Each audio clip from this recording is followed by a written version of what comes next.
marché. Nous devons aider le continent africain. To live with us, the European dream. Good friend of Taiwan. Europe Matin. La revue de presse internationale sur Europe 1 nous emmène d'abord en Italie. Bonjour Antonino Gallofaro. Bonjour. À quoi s'intéresse la presse italienne ce matin ?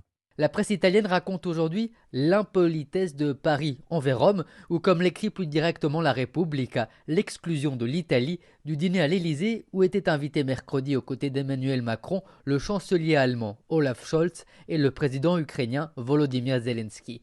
Inopportun, c'est le terme choisi par la première ministre italienne Giorgia Meloni pour définir cette rencontre sans l'Italie, des paroles largement relayées dans les médias comme dans Il Fatto Quotidiano, qui ajoute que selon la présidente du Conseil, Rome tient tout de même un rôle particulier. Giorgia Meloni a finalement pu rencontrer Volodymyr Zelensky en tête-à-tête hier à Bruxelles. Selon l'agence de presse ANSA, elle a confirmé le soutien italien à l'Ukraine. Les conséquences de l'inflation au-delà de nos frontières en Irlande maintenant avec vous, Laura Taouchanoff. De quoi parle la presse irlandaise ? Eh bien, d'un chiffre préoccupant, The Examiner nous apprend qu'un parent sur 3 saute des repas depuis un an pour s'assurer que les enfants sont nourris. C'est le résultat de l'inflation, plus 16% sur l'alimentaire. Le panier moyen des foyers est de 160 € par semaine en Irlande.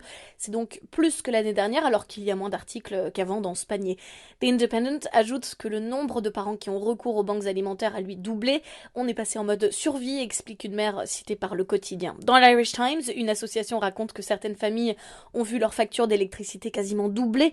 Pas étonnant donc que les parents les plus précaires n'aient plus grand-chose à mettre sur la table au dîner. Merci Flora Genoux, merci à nos... Non, nous sommes au Chili, nous allons trop vite un petit peu. Chili avec vous, Flora Genoux, à la une des journaux chiliens ce matin.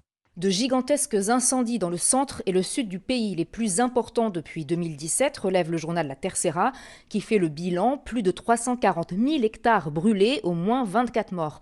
Les experts interviewés sont formels, le changement climatique, la sécheresse et les hautes températures pendant l'été austral favorisent la propagation des feux, mais l'origine reste humaine, accidentelle ou intentionnelle.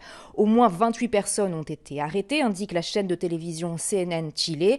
Les avions, les pompiers, dont ceux envoyés par la France, continuent de lutter contre les flammes. Le gouvernement vient d'annoncer une série d'aides économiques et promet de nouvelles maisons aux familles qui ont tout perdu, rapporte la radio Pauta. Les animaux domestiques brûlés ou intoxiqués vont eux aussi bénéficier d'une aide vétérinaire, souligne la radio. Merci à nos correspondants, 6h54. Très bon réveil, vous êtes sur Europe 1.